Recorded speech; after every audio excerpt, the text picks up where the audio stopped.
Shalom Aleichem, bienvenidos. Hoy estamos en el segundo día de la semana, Yom Sheini, después de Shabbat, y queremos traer algunas ideas acerca de la perashá de la semana. Queremos darle la bienvenida a nuestro querido amigo Alfonso. Es una gran noticia que esté aquí con nosotros después de mucho tiempo. No sé si últimamente ha venido, pero vamos a decir un Lejaim, querido amigo Alfonso Selgas de España. Si está por allí en el norte de España debe estar pasando bastante frío, así que entre todos les enviamos nuestro saludo caluroso de corazón.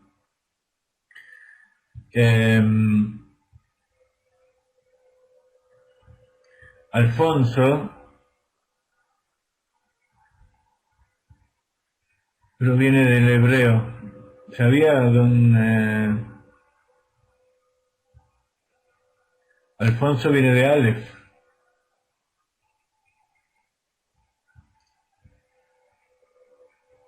Por supuesto, viene de la letra Aleph, así que Alfonso significa el primero, el Aleph. Y justamente quería recordar que todas estas clases que estamos dando hace varios años,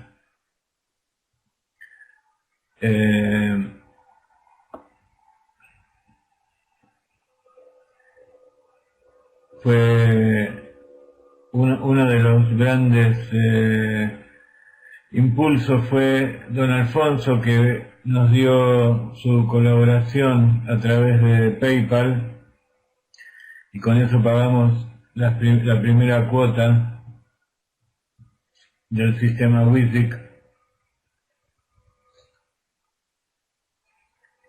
Y junto con otros amigos que también nos impulsaron, la Rachel que está ahora en clase es Rachel la española también.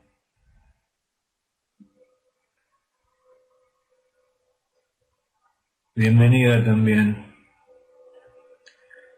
Y bueno, no quiero nombrar a todos los amigos, pero ellos dos fueron los que desde allí a la distancia, cada uno por su empecinamiento, nos dieron el impulso para hacer esto que estamos haciendo ahora. Y bueno, están siempre con nosotros. Hay mucha gente que va y viene, ellos están siempre. Y justamente esta clase tiene que ver con la Parashat Shemot, que significa nombre. Y Alfonso, Rachel y bueno, todos los amigos que están aquí,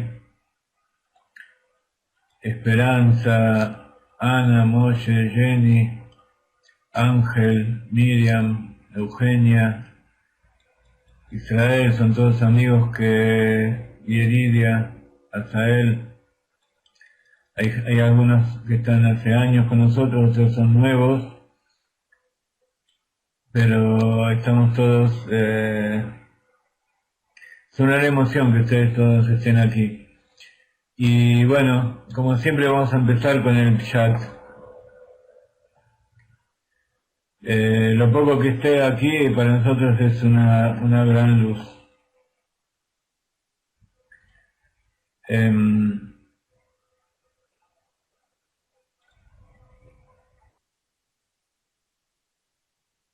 un nuevo Humash, el Humash Shemot, donde habla de la llegada de los hijos de Israel a Egipto y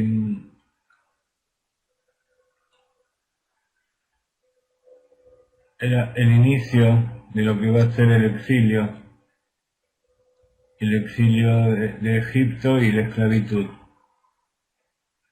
Acá tienen una de las obras de nuestro amigo Alfonso. ¿Se acuerda Alfonso cuando lo pintó esto?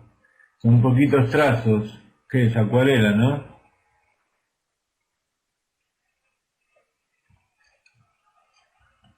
No llora, hay que estar alegre. Estos dibujos, hay varios que están repartidos por el mundo y hubo una cantidad que me hizo llegar en determinado momento a través de Josefina, de Rachel y de Gardeña, y se los llevé al Rab para que los vea, y él los tomó y se los guardó para él. Puede ser que este sea uno de ellos. Bueno, tendría que mudarse a alguna parte más cálida para que le permita hacer trabajos. Lo que le voy a decir es que no haga más obras con solventes, porque los solventes yo sé que producen problemas de salud.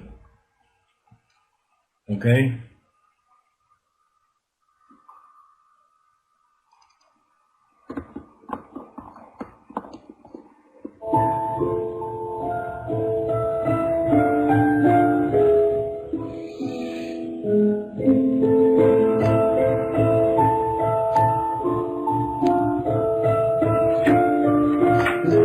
Vamos a ponerse de acá para que recupere de todo la salud.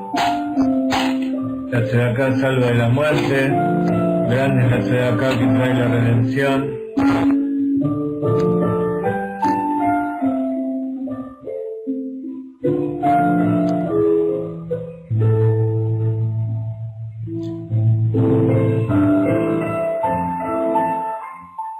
Estos son los nombres de los hijos de Israel que vinieron a Egipto con Jacob, cada uno con su familia.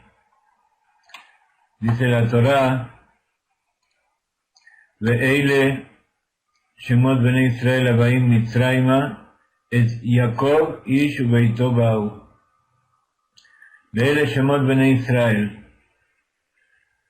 Dice Rashi, Afalpi Sheminan Bechayien Beshmotam Chazar Uminan Bemitatan Bechar Mitatan Yodia Jabatan Shenim Shelu Bekohabim.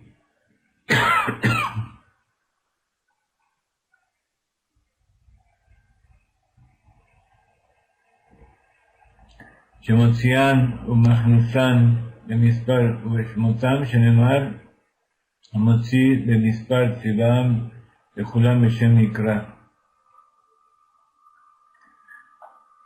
Dice Rashi que estos son los nombres de los hijos de Israel.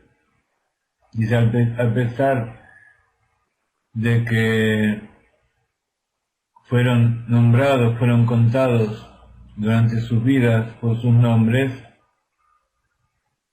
vuelve ahora y ya a esta altura ellos habían muerto, los hijos primitivos, las 12 tribus, los 12 hijos de Israel. De todas maneras, después de su muerte también son contados por sus nombres para demostrar, para dar a conocer el cariño que Dios les tenía y que porque fueron comparados con las estrellas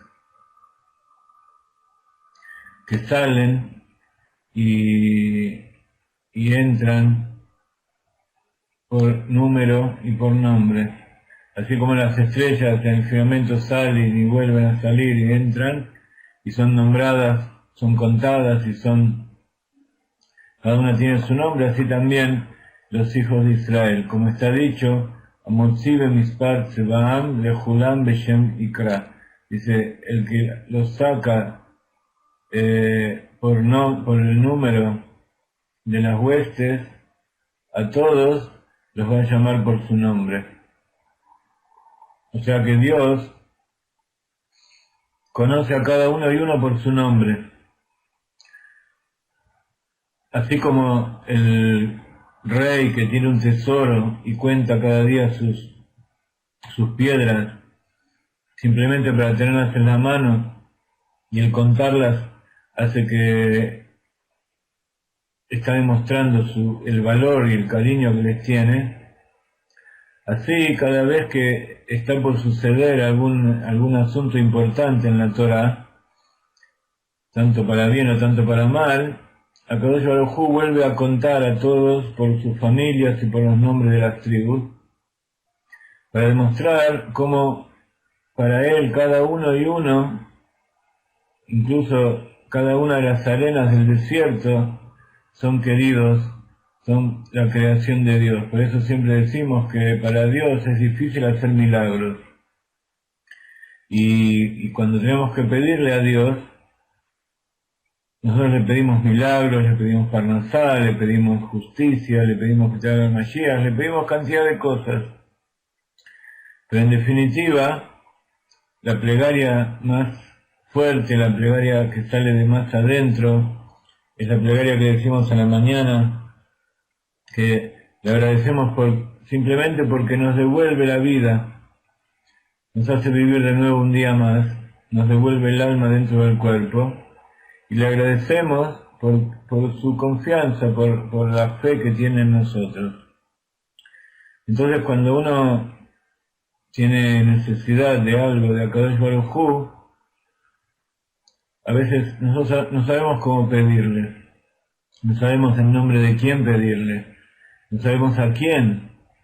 Entonces la plegaria más fuerte es justamente esa de la mañana en que decimos, le hablamos a él sin nombrarlo, sin decir ningún nombre, porque nos conectamos directamente con la esencia de él que está dentro de nuestra esencia. Es un contacto directo que no necesita de nombres de intermediarios. Y en vez de pedirle milagros y maravillas, tenemos que pedirle simplemente que haga su voluntad, que lo que él decida, por supuesto, va a ser mucho mejor que todo lo que nosotros le podamos pedir.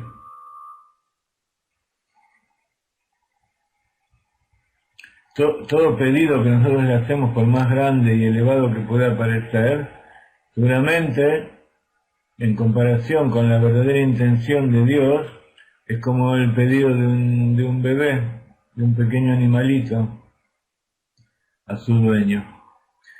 Entonces, en los siguientes versículos, sigue comienza a nombrar a los hijos de Israel: Rubén, Shimón, Leví, Yehudá, Isahar, Zebulún, Binyamin, Dan, Naftali, Gad, Asher. Y luego va a decir,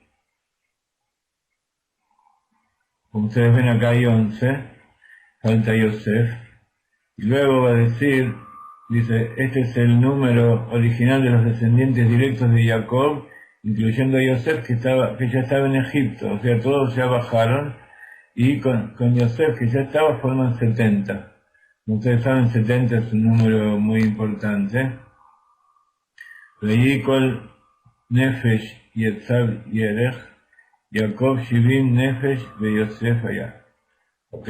Todos los que salieron, Yosef Yerech es el muslo, y cuando se refiere a los que salieron del muslo, significa los que salieron de la semilla, de la simiente de Jacob.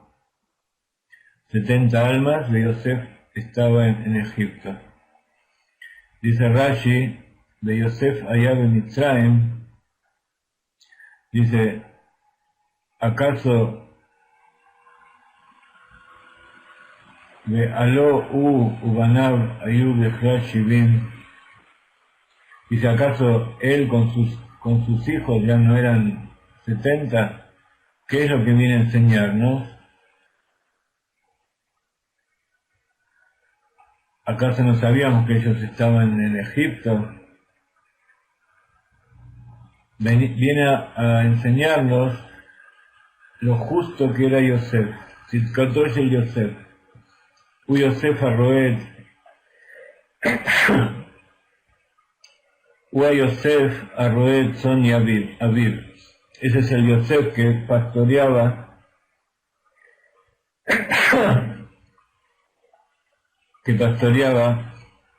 el ganado de su padre. U Yosef Shaya Mitzrayim Benazam Melech Beomed Betzidko. Dice, tanto cuando él era un simple pastor del ganado de su padre, como cuando era rey en Egipto, seguía siendo justo. Por eso lo nombró aparte de todos.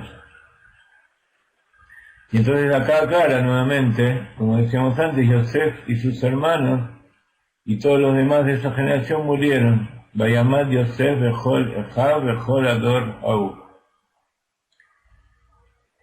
Entonces, si está nombrando y está contando nuevamente, quiere decir que está por pasar algo importante. Les quería leer un poco de una de las obras básicas del Hasidut de Chabad, que se llama Torah Or. Es una obra escrita por el Admor HaZaken, donde explica cosas muy profundas de Hasidut, de acuerdo a la parashá de la semana. Es una obra que está en dos partes, que se llama Torah Or y Likutei Torah. Torah Or habla del libro de Bereshit y de Shemot, y Megillat Esther y algunas de las festividades que caen durante la lectura de estos dos libros. Y Likutei Torah habla de Vaikra en adelante y las otras festividades.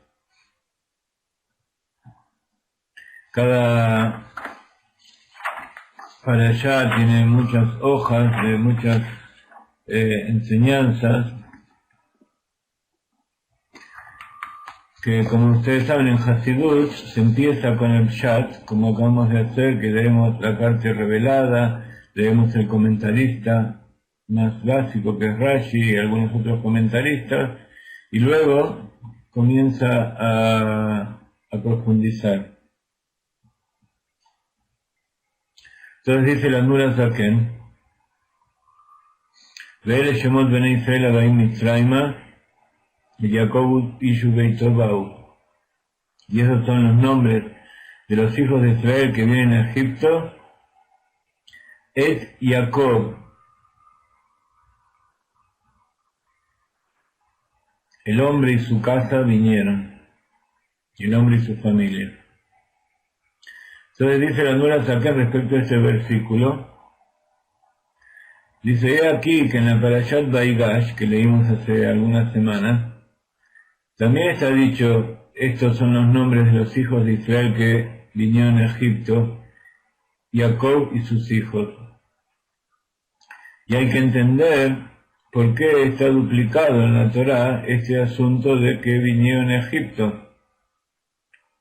También hay que entender la pequeña diferencia que hay entre los dos. Si ustedes miran acá el verso primero, dice, Ve'ele Shemot Bnei Israel Abaim Mitzrayma et Jacob Ish Ubeito Bau.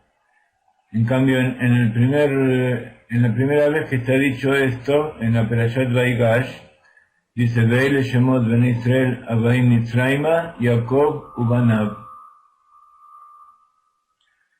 Jacob y sus hijos. En cambio acá dice Et Jacob. Y siempre que está escrito Et, le está agregando una dimensión más.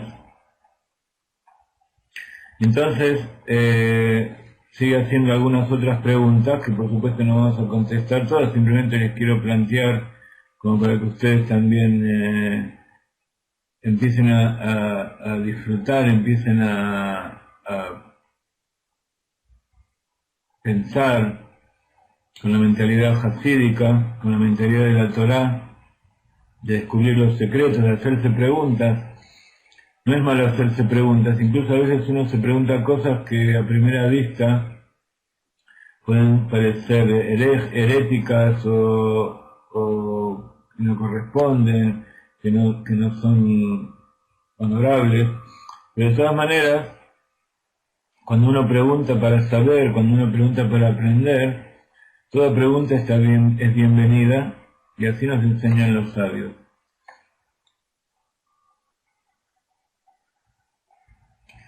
Entonces lo primero que resalta el Admor Zaken, el primer Rebbe de Chabad, en este tema es que está dos veces en la Torá el tema de que los hijos de Jacob vinieron a Egipto, que estos son los nombres, y hay que saber por qué está duplicado.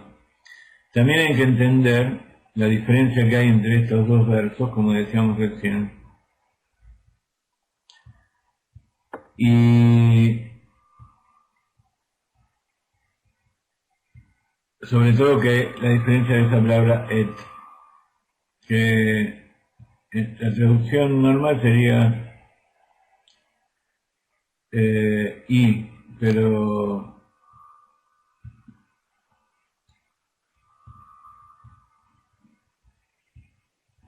por supuesto en el idioma hebreo tiene significados mucho más complejos y profundos. Otra cosa más que hay que entender sobre lo que está escrito en la Parashat Vaigash, Bnei Israel, Jacob y sus hijos, que también incluye a Jacob. Entonces dice los hijos de Jacob, que son en general Bnei Israel. ¿Por qué? Porque Jacob es Israel. Como está dicho, que cuando peleó con el ángel le dijo, no te vas a llamar más Jacob, sino que te vas a llamar Israel. Acá hay una diferencia entre lo que pasó con Abraham, por ejemplo, que cuando a Abraham se le agregó una hey, ya nunca más se lo volvió a llamar Abraham, sino que a partir de ese momento siempre fue llamado Abraham. También otros ejemplos del nombre que se han cambiado, como por ejemplo Osea, que fue llamado Yoshua, etcétera, etcétera. En cambio, con respecto a Jacob, a pesar de que se le dice que a partir de ese momento no se le va a llamar más Jacob sino Israel, vemos que también se lo sigue llamando con dos nombres diferentes. O sea, acá estamos viendo nuevamente el asunto de la duplicidad. También está escrito en los profetas y en el Midrash, Yarad y Yaradnu, bajar, bajamos. Una bajada, un descenso, detrás de otro descenso, y es así que en la salida de Egipto y en la redención de Egipto está escrito, Beanoji elech gam ale. También dice, cuando salieron de Egipto, en la redención, Dios les dice que también yo voy a subir, yo también subiré. Y también se ha dicho, ale, subiremos. Entonces, significa que hay dos elevaciones, dos ascensos, dice la Nueva Zaken, que es una elevación después de otra elevación, una elevación tras otra. Pero, dice el Rebbe, en la salida de Egipto no subieron nada más que una vez, salieron una vez de Egipto, porque dice que suben dos veces.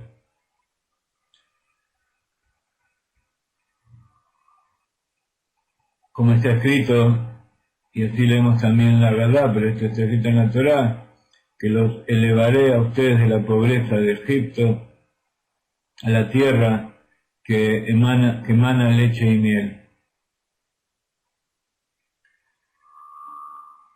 Entonces, ¿por qué dice que hay dos descensos y hay dos elevaciones? Dice el Admor Sargen que este segundo ascenso alude a la redención futura que se va a producir Bemeira, Beyameinu, Amén, pronto en nuestros días, Amén. Lejaim, Lejaim. Entonces, ya en la Torá, ya en los profetas, incluso hablando del exilio y de la redención que hubo en otros momentos, siempre se habla en forma doble, porque todo el tiempo tiene el objetivo en mente, que es la redención final. Y así también esto es una enseñanza para todos nosotros, y es que en todas las cosas que nosotros tenemos, todos los emprendimientos que hacemos en nuestra vida, tenemos que tener en cuenta y tener en mente constantemente cuál es nuestro objetivo. Y que si nosotros tenemos el objetivo en mente, sabemos qué es lo que corresponde hacer en cada momento y qué no corresponde hacer. Y aquellas cosas que decidimos hacer, les da una fuerza especial para que pueda terminar con éxito. Entonces, siempre hay que saber que después de un descenso viene una elevación mayor, pero como también el descenso está escrito dos veces, significa que siempre después del primer ascenso hay otro descenso posterior. El primer ascenso se produce en forma natural, así como cuando uno nace, que uno no decide nacer, sino que es decisión de los padres, decisión de Dios en definitiva, y uno nace, crece, vive, simplemente porque fue creado, vive en forma instintiva, vive en forma porque sí, porque así es como tiene que ser, y uno de repente es educado de esa manera y vive de esa manera. Y entonces el alma baja a este mundo, desciende, y cuando se inviste en el cuerpo empieza a elevarse nuevamente. Comienza a hacer su trabajo en este mundo. Esa alma madura dentro del cuerpo y llega hasta una elevación determinada que depende de sus dotes naturales. Pero de acuerdo con las dotes naturales de una persona, hay un límite para el ascenso. Entonces, cuando llega a ese pico, se produce un descenso. Se produce una crisis que lo lleva a pensar, que lo lleva a meditar acerca de cuál es su finalidad en la vida.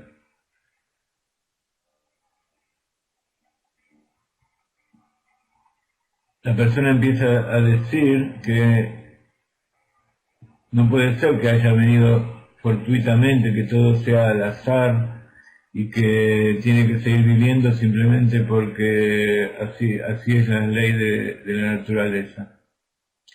Entonces, después de haber estudiado, de haber trabajado, de haber crecido y llegar a determinada edad, en que la persona se siente todopoderosa, generalmente a Kadosh Baruj Hu le envía ciertas pruebas, ciertos asuntos que lo hacen pensar. Cada uno en determinado momento de su vida. Y entonces se produce un descenso. Un descenso que es más abajo de lo que había descendido primero el alma. Porque ahora es un descenso del alma que está dentro del cuerpo.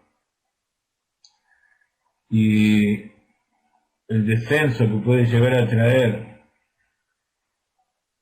al alma el cuerpo que está metido en las cosas de este mundo es mucho mayor que el descenso del alma que se inviste en el cuerpo de un bebé. Pero tiene que saber que ese descenso es en aras de un ascenso mayor todavía. Y eso tiene que ver con adquirir una segunda naturaleza. Cuando uno medita y trata de rectificar el camino por donde fue y rectificar aquellas vestimentas que Dios le dio a su alma, utiliza el libre albedrío y rectifica aquellas cosas que Dios creó en forma imperfecta, intencionalmente, para que nosotros las rectifiquemos. Un ejemplo de eso es el pacto del Brit, el pacto del Yesod, del órgano del fundamento. La primera rectificación es a los 8 días cuando le hacen el Brit Milá. Pero justamente se hace a los 8 días porque es una rectificación que no depende del bebé, no depende de la persona, depende de aquellos que lo trajeron al mundo, que son responsables hasta cierto momento de su rectificación. Y así va creciendo y sus padres son responsables de que estudia, hasta que llega el momento del Bar Mitzvah, a los 13 años y a los 12 años la mujer. Bar Mitzvah quiere decir que a partir de ese momento él es responsable de cumplir con los preceptos. Y por eso cuando el día del Brit Milá, el día que el chico cumple 13 años, el padre dice una bendición que dice, bendice a Dios por haberlo liberado de la responsabilidad que tiene sobre el chico. Y en ese momento se llama Bar Da'at, ya tiene conocimiento y comprensión. Como sabemos, a los 13 años hay un cambio físico, pero no siempre ese cambio físico está acompañado por el cambio psicológico en general. Entonces los padres y los maestros lo tienen que seguir acompañando para que esa evolución siga produciéndose, hasta que llega un momento en que él se da cuenta que se tiene que independizar y que tiene que seguir su camino de acuerdo a su propio criterio, bajo su propia responsabilidad. Hacer una familia, ir al ejército, tener su trabajo, mantener su familia, mantener su salud, ser responsable de su estudio. Muchos de nosotros que recién empezamos a entender todas esas cosas ya de grande, nos cuesta seguir todo eso, pero una de las cosas que nos está enseñando esta perashá, cuando dice Et Yaakov Ubanav, que Jacob y sus hijos, es que a lo mejor nosotros no podemos hacer nuestra rectificación completa como personas, como quisiéramos, pero sí podemos hacerlo con nuestros hijos y nuestros nietos, con aquellos que posiblemente tuvieron ya el mérito de nacer en una casa donde se cumplen los preceptos y la Torah. Entonces uno puede llegar a cumplir aquellas cosas que no pudo realizar cuando era joven en el nombre de sus hijos y sus descendientes. Entonces ese segundo ascenso es un ascenso que corresponde a su esfuerzo personal. Al tratar de salir de ese descenso segundo que se produjo durante su vida, de volver hacia Dios en forma consciente, no simplemente porque así fue educado, sino porque en determinado momento él sintió la necesidad y decidió hacerlo, porque su corazón se lo pidió. Y así como se produce un segundo ascenso, una segunda redención, toda redención es una revelación, es salir de la oscuridad y la limitación hacia la luz, hacia la tierra nueva, hacia la tierra que en hebreo quiere decir razón, una nueva voluntad. Se descubre el Keter, niveles de Keter que antes la persona no conocía.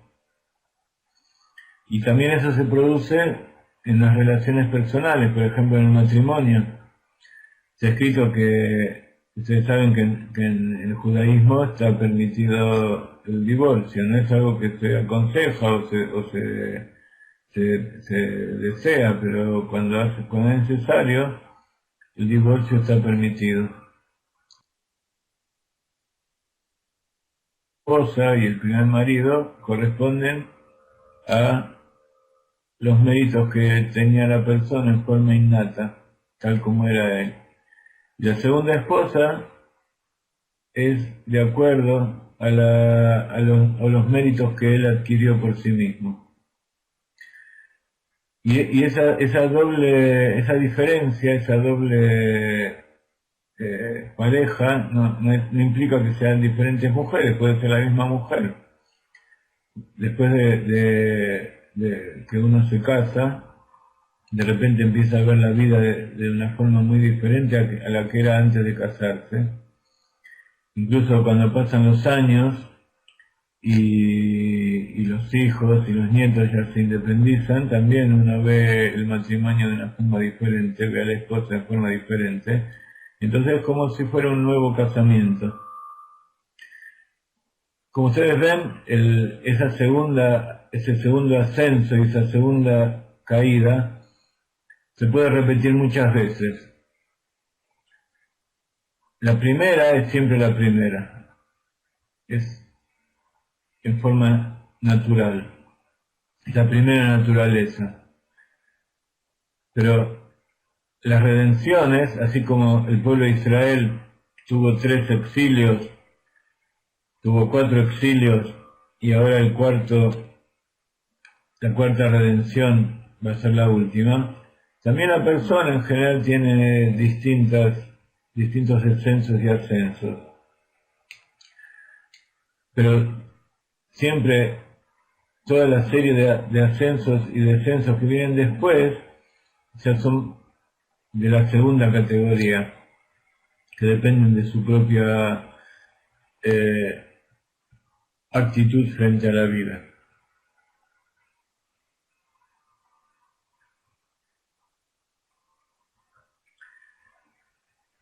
Entonces, vamos a leer otro párrafo de las enseñanzas de Nura Saken, recordando que el primer párrafo terminaba diciendo que a pesar de que está nombrado siempre 2 veces la salida, la aliyá, el ascenso, sin embargo, el segundo ascenso alude a la redención futura que va a ser pronto en nuestros días. Amén. Entonces, cuando uno siente la redención, es un poco esa redención de la llegada del Mashiach individual, y tiene que tratar de que eso se traslade a la redención general de todo el mundo.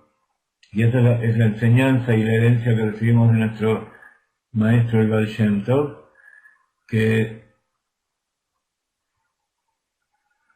todo lo que hacemos tiene que ser dirigido a traer al Mashiach, a traer la redención.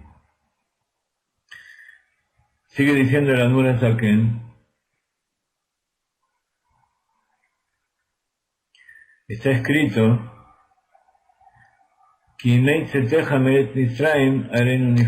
como en los días de la salida de la tierra de Egipto, se nos mostrarán maravillas.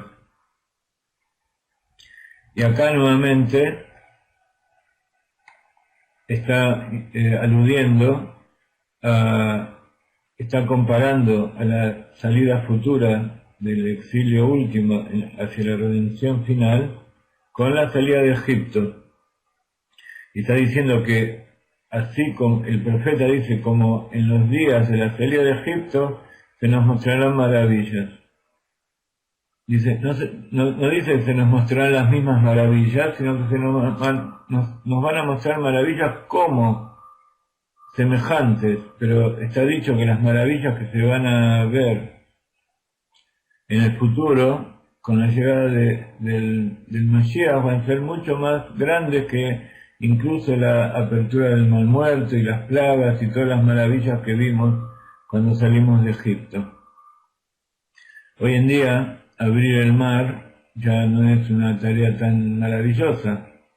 El hombre vuela, el hombre se traslada hacia la luna, mueve mares, mueve montañas, y para nosotros eso ya es algo natural.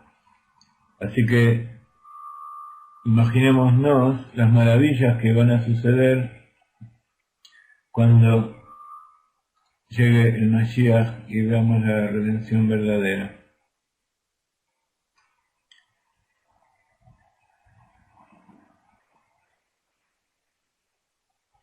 Entonces dice, compara a la redención final con la salida de Egipto. ¿Y cómo es esto? También tenemos que entender, así como vemos la salida de Egipto para entender lo que va a ser la redención, también tenemos que ver lo que pasó antes de la salida de Egipto, que fue toda la época de la esclavitud, el exilio en Egipto. La esclavitud durante 210 años, ¿para qué fue? Explican los sabios, y así trae la Admor HaZaken, que todo el exilio y todo lo que pasó durante el exilio de Egipto fue para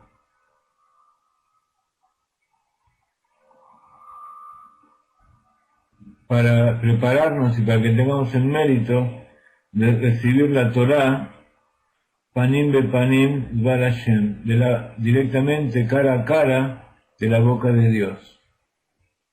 Y eso significa que a lo mejor podríamos haber recibido la Torá, pero a través de un intermediario.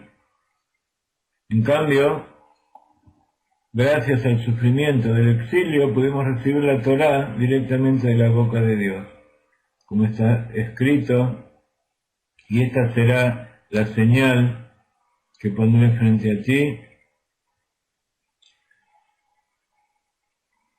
cuando saqué al pueblo de Egipto para que sirvan a Dios en este monte. Entonces todas las señales y maravillas que hizo Dios allí y todo el exilio que sufrimos en Egipto fue justamente para que salgamos de la esclavitud de ser sirvientes del Sitra Ahara, de la impureza, para ir al otro lado y ser sirvientes del Dios verdadero en ese monte, en el monte Sinaí. Y así toda extensión del exilio, de este exilio, estos 2000 años y estos miles de años de exilio que tenemos, es para poder recibir la revelación del interior de la Torá. Allí en el Sinaí recibimos la revelación de toda la Torá en general, pero en forma revelada se nos reveló la Torá escrita. Entonces, si para recibir la Torá, si esos 210 años de sufrimiento sirvieron para recibir la Torá escrita, todos estos miles de años de sufrimiento, que posiblemente fueron peores que los de Egipto, por los millones y millones de judíos que murieron en aras de Dios,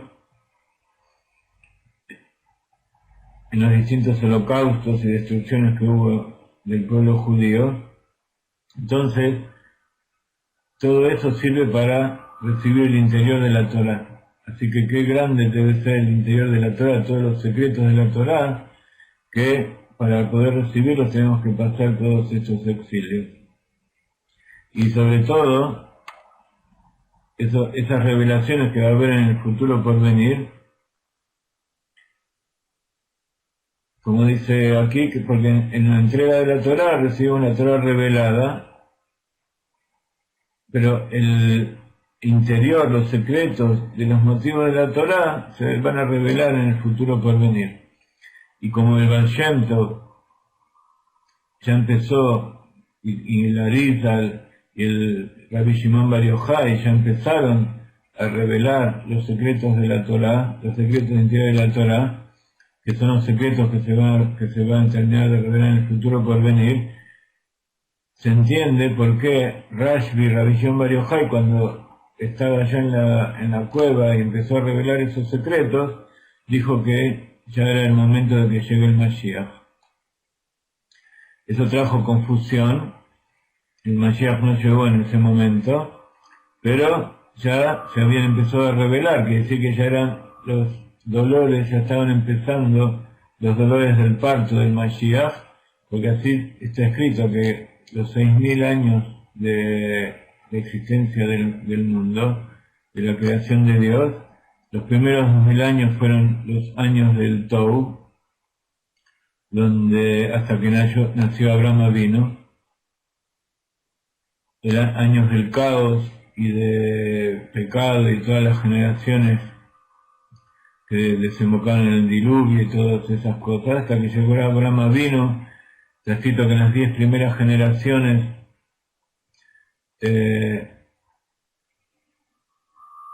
los 10 primeros, la presencia divina subió los 7 cielos, y después cuando vino Abraham Avinu empezó a bajarlos, y durante las 7 generaciones hasta Moshe Rabbeinu, que entregó la Torá, la presencia divina volvió a bajar en el monte Sinaí. Entonces, los primeros 2.000 años eran años del caos, del Tou. Los segundos 2.000 años son llamados 2.000 años de la Torá. Y así, desde Abraham Avinu hasta la destrucción del segundo templo, fueron 2.000 años en que se recibió la Torá oral y se desarrolló la Mishnah, el Talmud, etcétera, etcétera, hasta que vino Rabbi Shimon Bar Yochai y reveló el Zohar al final del segundo templo y principio del exilio. Y los 2.000 años hasta nuestros días son los 2.000 años de la redención. Y sobre esto está escrito, se nos mostrarán maravillas. Y como está escrito, cada ojo y cada ojo van a ver. No es como hasta ahora que nosotros todas las maravillas las tenemos que meditar, las tenemos que estudiar, sino que en el momento del Mashiach nosotros mismos vamos a ver maravillas. Y ya estamos viendo maravillas, quién sabe más grandes todavía que la que se produjo en la salida de Egipto. Quiere decir que ya estamos en la época de la redención. Y también con respecto al asunto de la esclavitud y el exilio, está escrito que en el exilio de Egipto nos amargaron la vida con trabajo duro, con materiales y con ladrillos y con todo trabajo en el campo. Entonces explica la Kabbalah y el Hasidut qué significan cada uno de estos aspectos en que nos amargaron la vida durante Egipto.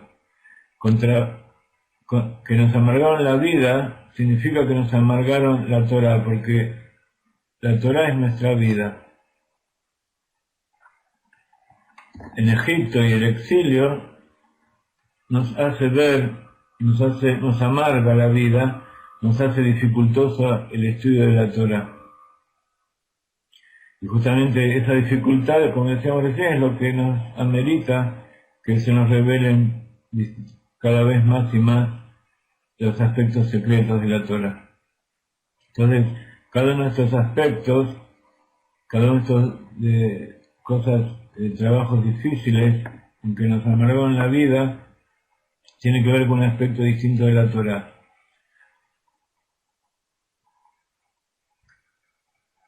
El trabajo duro, en hebreo se dice avodah kashá. Y kashá, en hebreo, tiene que ver con una palabra latín del arameo que es kushia. Kushia es una de las, como decíamos recién, es una de las formas en que los sabios aprenden haciendo preguntas. Kushia quiere decir una dificultad, cuando hay algo que no se entiende y hay que resolverlo. Entonces las dificultades de la Torah es una de las formas en que se alude a las dificultades del exilio. De Homer, con material físico, tiene que ver con Kal Vajomer. Kal Vajomer es una de las 13 reglas con que se interpreta la Torah, o sea, se está aludiendo a las reglas de interpretación de la Torah. Específicamente Kal Vajomer significa que cómo se interpreta la Torah cuando hay dos pasajes en la Torah donde hay un precepto más liviano y después uno tiene que decidir qué pasa con algo más estricto. Entonces, esto, como decíamos, son las reglas homiléticas con que se interpreta la Torah para sacar los preceptos en el Talmud. Entonces dice, si por ejemplo, para un asunto más liviano, la regla es esta, ¿cuánto más será para algo más importante? Por ejemplo, si uno tiene que ser cuidadoso cuando lee la parte revelada que se entiende, cuánto más tiene que ser cuidadoso cuando se refiere a algo que está más oculto. Después, Ubejol Abodá Basadeh, en todo trabajo en el campo, se refiere a la Baraita. Baraita es una parte del Talmud que viene a agregar algunas explicaciones que no figuraban en el texto original de la Mishnah, que vienen a aclarar. Ubelevanim da libun alachta, y levenim son los ladrillos, las piedras esas que se hacían para construir las pirámides y las grandes tierras de Egipto. Hay una expresión que es libun alachta, el blanqueo de la halajá.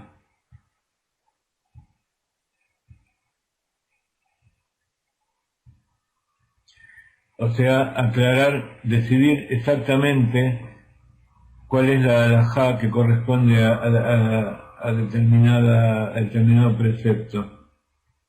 ¿Por qué? Porque en nuestra época no tenemos una forma de determinar en forma clara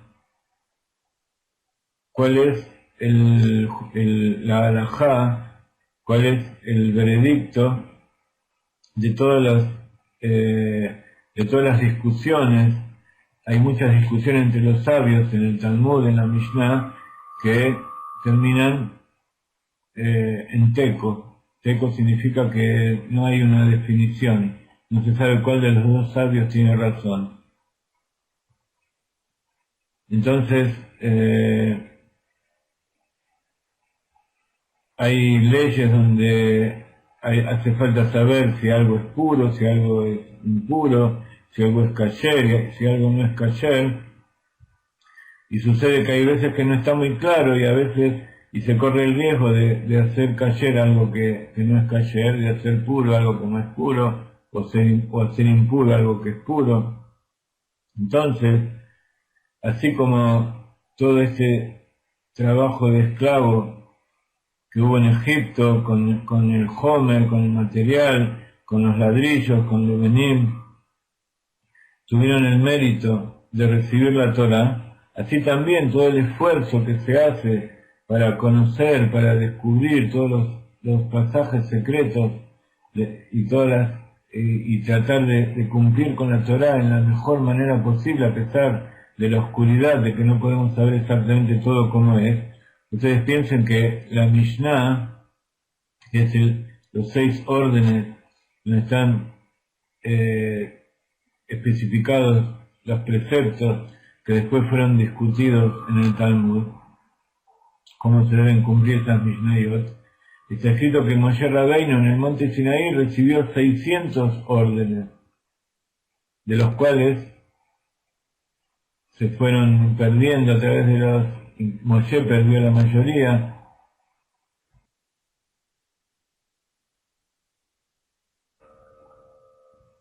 Perdón, 6.000 órdenes.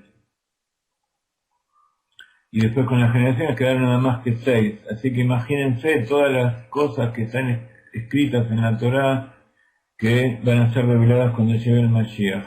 Entonces, por ese esfuerzo de trabajar en esas cosas, entonces vamos a merecer la revelación del interior de la Torá en el futuro por venir,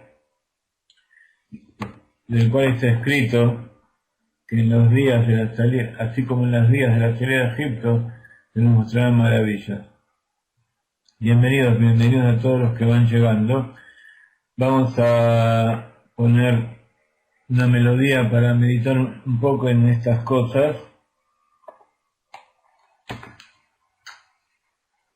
Y continuamos luego con algunas meditaciones más. Bienvenido Jaime, bienvenidos a todos los que van llegando. Y les quería decir que pusimos un nuevo artículo acerca de nuestra página de internet, acerca de el ayuno del 10 de Tevet, que tiene que ver con el motivo del ayuno y cómo el ayuno nos sirve para elevarnos, para rectificarnos y para ver las cosas desde otro punto de vista, que es un poco lo que estábamos viendo recién. Y también les quería recomendar un artículo que publicamos en el Facebook por ahora, después lo vamos a poner en la web porque es algo que lo acabamos de traducir hace un ratito. Un artículo que salió, yo recibo mucho material en inglés y en hebreo de Chabad. Es un artículo de Tzvi Freeman, un autor maravilloso, que escribió un artículo acerca del Midrash.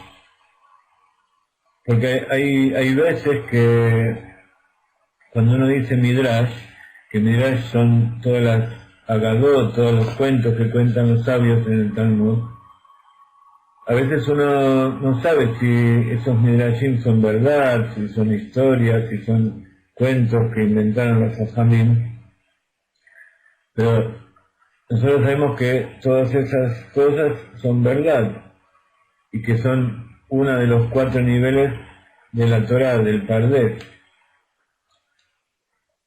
Eso que se llama el Drush.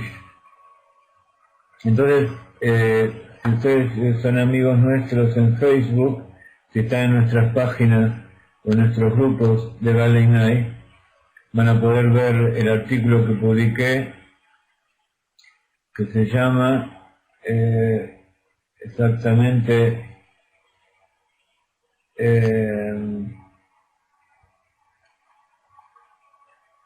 se llama ¿Es real el Midrash? Es un artículo largo y que es la primera parte de toda una serie que les recomiendo que lean.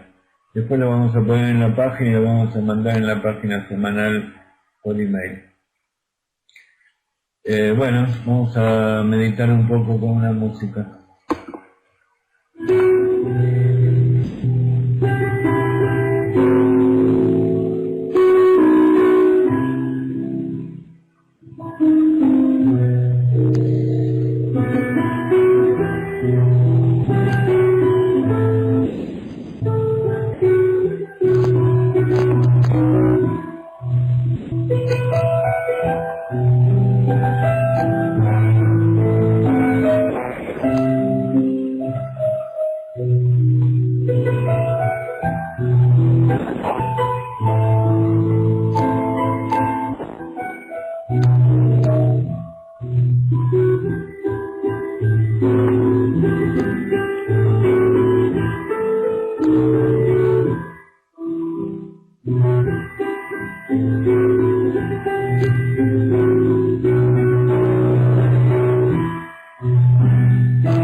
Recién hablábamos acerca del descenso del alma al mundo físico, que es también una forma de exilio dentro del Egipto que representa el cuerpo para el alma.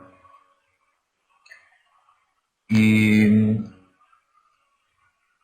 vimos que en realidad el exilio y el esfuerzo, la esclavitud, puede ser visto como algo positivo, como un proceso mediante el cual adquirimos una segunda naturaleza y nos lleva a sacarnos las cáscaras que nos cubren a nosotros mismos, a nuestro verdadero ser, para revelarnos en una nueva realidad, para salir de Egipto y llegar a la tierra de Israel. Y vemos que ese es un proceso continuo, que constantemente tenemos que estar sacándonos cáscaras, bajando y subiendo, bajando cada vez más profundo para subir cada vez más arriba. Y entonces llegamos a la conclusión de que el cuerpo, con toda la dificultad que pone al alma para su revelación, implica un beneficio. Todo el esfuerzo que hace el alma por revelarse y por dominar al alma animal hace que amerite llegar a niveles más elevados de los que podía llegar si todo hubiera sido dado de forma simple y fácil. Y por eso, uno de los objetivos del Hasidut, de la Torá, en general de la Kabbalah, es poder integrar lo espiritual con lo físico. Esa es una de las ideas fundamentales del Hasidut. Una idea de cómo integrar lo espiritual con lo físico. Dice la Arizal,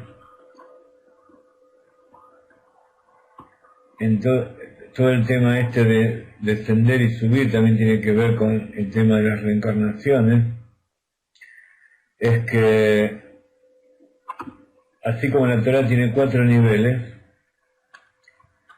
y que la persona viene a cumplir los preceptos, también viene a conocer todos los niveles de la Torah.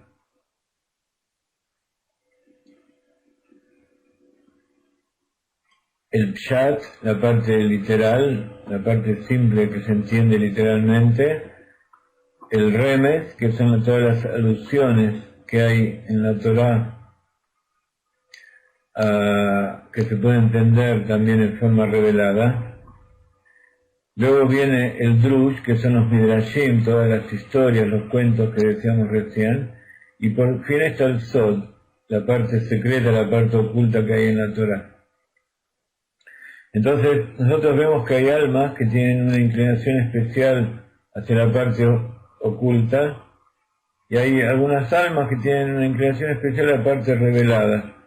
Algunos tienen una inclinación al estudio de la Torá, otros tienen una inclinación al estudio de las leyes de la Torá, otros les gusta hacer buenas acciones. Hay gente que tiene inclinación a hacer tefilá, a leer Tehilim, a hablar con Dios constantemente. Entonces cada uno tiene que saber si eso que está haciendo es simplemente porque le resulta fácil y no le interesa todo lo demás, o si eso es verdaderamente lo que tiene que hacer en la vida. En la época de la Arizal, él se ocupaba de ver a las personas y decirle cuál era su rectificación especial en ese momento. Pero cuando vino el Baal Shem Tov, dijo, no, nosotros no tenemos que saber qué es lo que nos falta hacer de las reencarnaciones anteriores.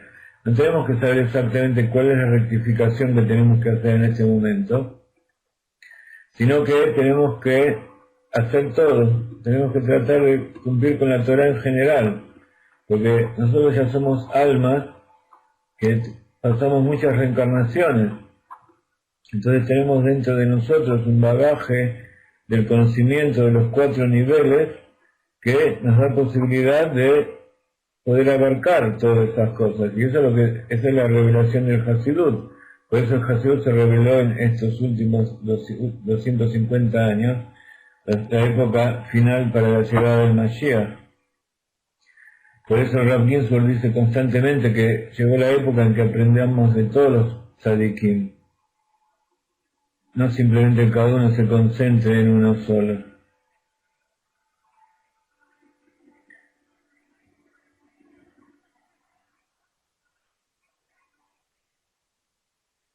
Pero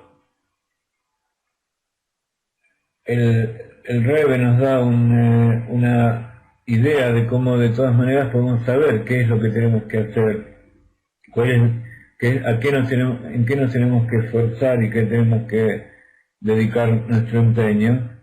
Y nos dice aquellas cosas que nos resultan más difíciles de realizar, nos resulta difícil porque no las hicimos antes.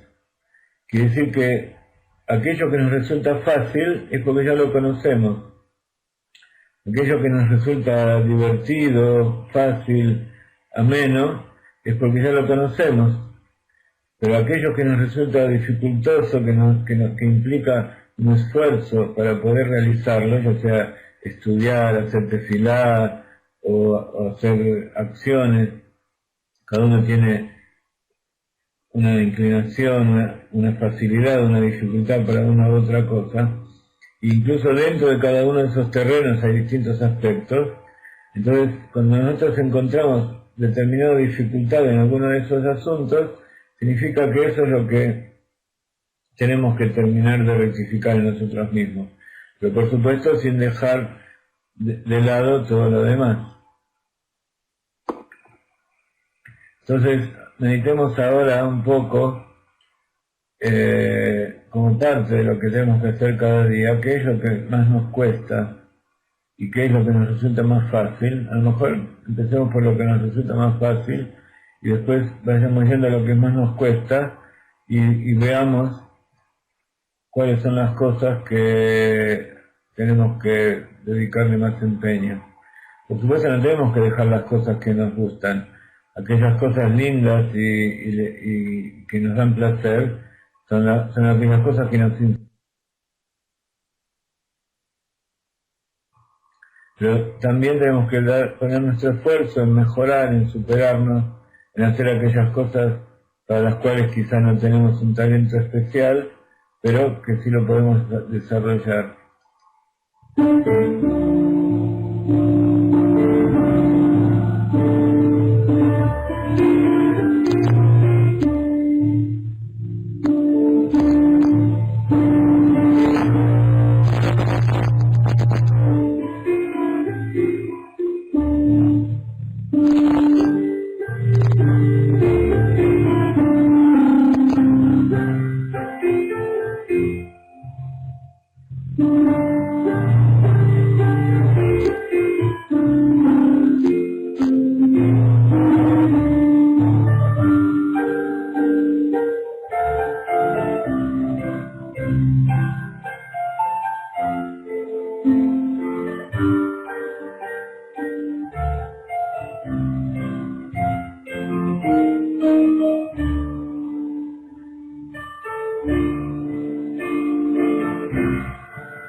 Está dicho que en el futuro por venir, el cuerpo, lo físico, nos va a ayudar para revelar la divinidad.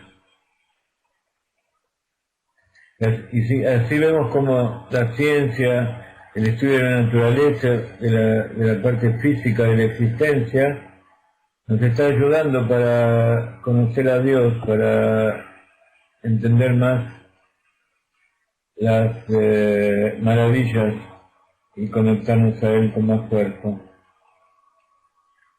Entonces, ¿cómo podemos hacer para integrar la parte física a nuestro bagaje de elementos, de herramientas en nuestro servicio?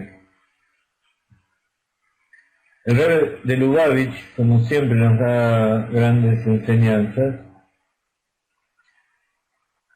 profundizando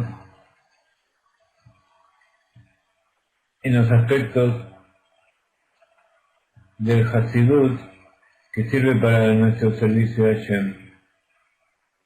En 1957, Tafshin Yud Zain, el Rebbe de Lubavitch dio instrucciones específicas para poder superar la contradicción aparente que hay entre el mundo físico y vivir una vida coherente con los valores espirituales.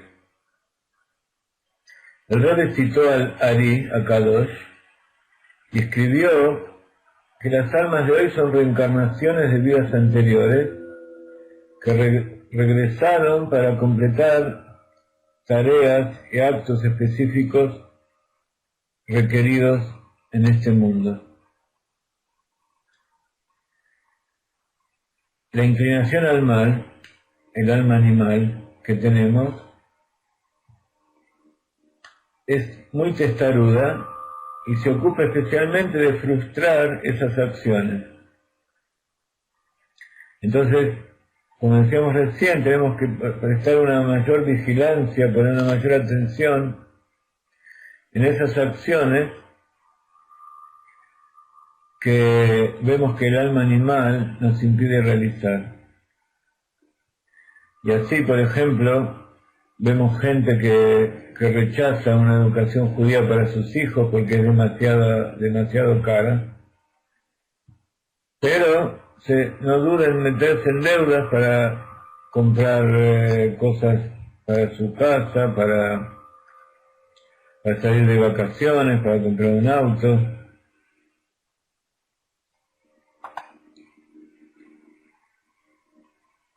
Para aparentar frente a sus vecinos, frente a sus amistades. Entonces, para poder burlar a esta inclinación al mal y poder triunfar,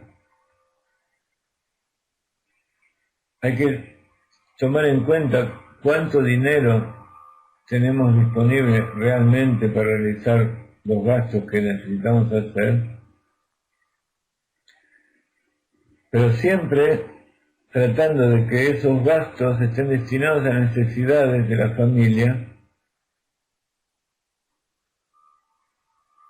para el cumplimiento de los preceptos y para la educación judía en primer lugar. Y desde Hashem, si nosotros podemos llegar a hacer eso, cuando venga el Mashiach, él se va a ocupar de que incluso la parte física no solo no se oponga a la santidad, sino que ella misma sea una fuente de radiación de esa divinidad. En base a la perashá de esta semana, el Rebbe discute este tema desde una perspectiva más amplia todavía. Leemos en la perashá de esta semana que Moshe dejó la tierra de Midian, donde estaba con su suegro Yitro y su esposa, por la directiva de Dios de ir a Egipto para liberar a su pueblo. Así dice el versículo en Éxodo capítulo 4, verso 20, y Moshe tomó a su mujer y a sus hijos y los puso sobre un asno. Rashi, que es el comentarista de la parte simple, literal de la Torá, no duda en utilizar un midrash, y dice que este burro que Abraham ensilló este burro que tomó Moshe era el burro que Abraham ensilló para llevar a Isaac al sacrificio. Y en el futuro, este será el burro del Mashiach, que va a venir cuando se revele en el mundo, por venir, como está escrito acerca del Mashiach en Zaharia, dice un hombre pobre montado en un asno.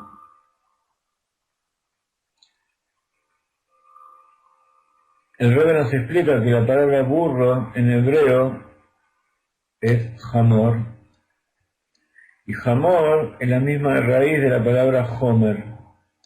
Homer es una de las palabras que leíamos recién de la Admona Zaken, que significa materialidad, lo físico. Homer es el material.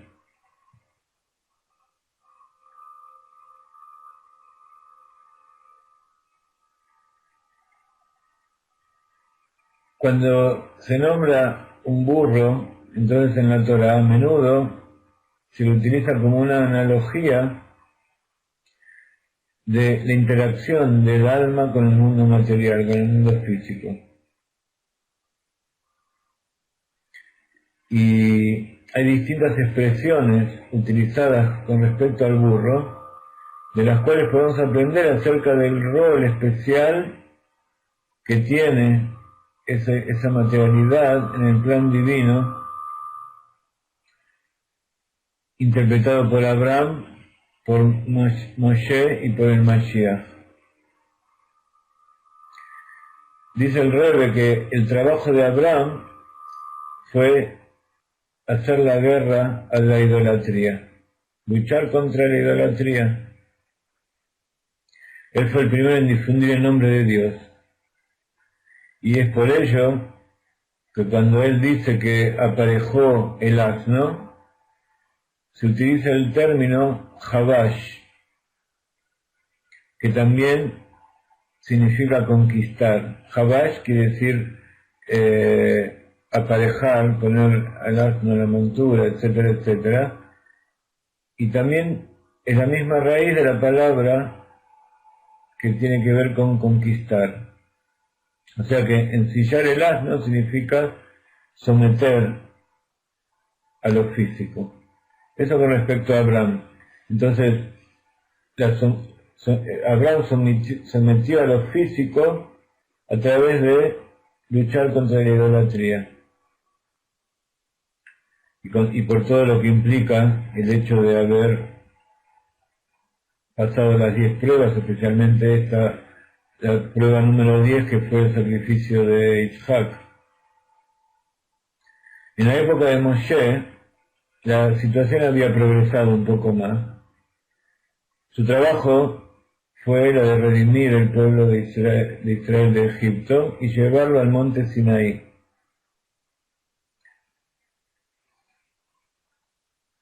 ¿Por qué lo tenía que llevar al monte Sinaí? Porque a través de los mandamientos recibidos allí, el mundo físico iba a poder ser utilizado para servir a Dios.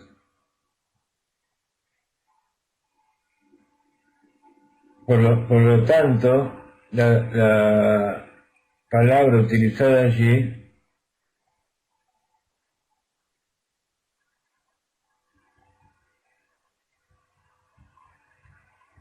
fue Yarkivam, colocó a su familia arriba del... Ahora tenía un propósito adicional, que era la familia de él representaba la santidad. Entonces el mismo burro, el mismo Homer del materialismo, ahora estaba ayudando al hombre a revelar la santidad, al llevar a Moshe y su familia a Egipto, a liberar al pueblo de Israel para recibir la Torah. La etapa final, que va a ser con el Mashiach, él se va a ocupar de elevar el aspecto físico a tal punto que no va a hacer falta aparejarlo, y no solamente va a ayudar a transportar la santidad, sino que Él mismo va a ser el que irradie la santidad, va a ser del cual se va a revelar la divinidad. Por eso está dicho que va a ser un hombre pobre montado sobre un burro. Su función va a ser traer al mundo entero para que se dé cuenta y tome cuenta del dominio de Dios. Por eso, de Mashiach está dicho que va a estar montado en la parte superior, va a estar montado sobre un burro, es decir, será revelado en el burro. El hecho de que venga él sobre un burro, o sea, el burro va a ser la señal de que él es el Mashiach. Eso significa que el mundo físico mismo va a revelar la verdad espiritual. Y eso es justamente lo que tiene de especial la época del Mashiach. Ya no tendremos que luchar con el mundo físico en los diferentes niveles, sino que el mundo físico mismo nos va a ayudar a hacer nuestro trabajo de revelar a Dios. Y entonces en ese momento se va a revelar también la verdad del versículo, que el mundo se llevará con el conocimiento de Dios como el agua cubre el mar. Y entonces hasta ese momento, hasta que eso suceda, tenemos que seguir utilizando la parte física para servir a Dios. Y a través de este cumplimiento, eso va a traer la redención. Exactamente, en la materia, en lo físico.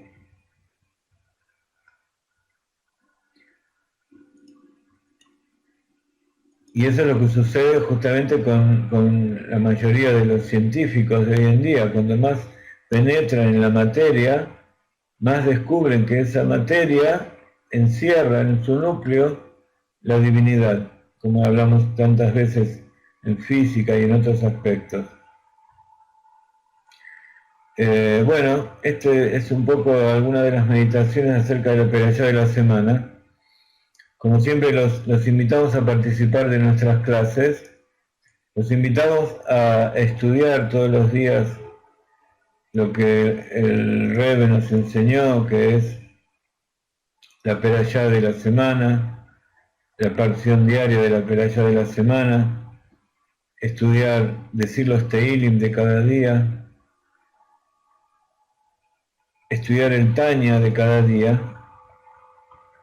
Y eso abarca entonces tanto la parte revelada como la parte oculta. Y realizar buenas acciones, difundir la Torah constantemente. Los invitamos a apoyarnos, donando todo lo que ustedes puedan. Cada vez estamos dando más cursos, cada vez hay más gente que trabaja con nosotros. Y tenemos que seguir profundizando. Besat Hashem, mañana vamos a estar con nuestra clase de introducción a la Kabbalah y el Hasidut, con la estructura del alma, una de las últimas clases. Esperemos que pronto esté listo el libro también, que lo estamos traduciendo a medida que vamos dando las clases. Estamos traduciendo el libro de la Aleph Bet, estamos traduciendo el libro de las cartas sobre temas sobrenaturales. Todas estas traducciones, hay varios colaboradores que nos están ayudando, aquellos que quieran ayudar tanto con dinero como su participación en la realización de los libros y de todas las actividades están invitados. También están invitados a formar grupos en sus lugares para empezar a formar comunidades. Ya tenemos varias comunidades y los domingos estamos dando clases especiales con 3 comunidades en México, una en Ecuador, otra en Colombia, otra en España, otra en Panamá y ahora posiblemente se va a agregar otra en El Salvador. En Miami está lleno de comunidades, simplemente cada uno tiene que tomar sobre sí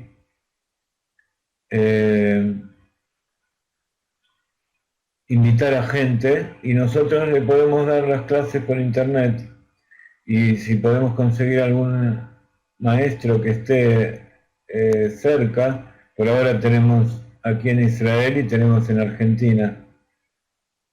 Entonces todos los que quieran formar grupos y que les demos clases, también pueden invitarlos a las clases estas que damos todos los días. Pueden empezar a invitar un grupo, siempre es bueno poner una bebida, una comida, kasher, para que la gente venga y también disfrute, como decíamos recién, para que el físico, la parte material, el alma animal, no moleste y para que ella se sienta atraída. Así que si nos escriben a jaim770gmail.com, con gusto vamos a invitarlos y vamos a orientarlos para ir formando comunidades. Bueno, Baruch Hashem, cada vez hay más gente que viene a las clases, a las distintas clases. Cada vez nuestra página de internet es vista por más cantidad de gente y está elevándose en los niveles, también en YouTube, en las redes sociales. Y bueno, los invitamos a colaborar enviando sus donaciones, ya sea por PayPal, por Western Union o depositando en nuestros colaboradores en cada país. Les damos una bendición, un lejaim lejaim, que Hashem los bendiga con salud, con sustento, con larga vida y con paz en el hogar, con felicidad, y que se revelen las partes secretas de la Torá y que venga el Mashiach Now, lejaim lejaim.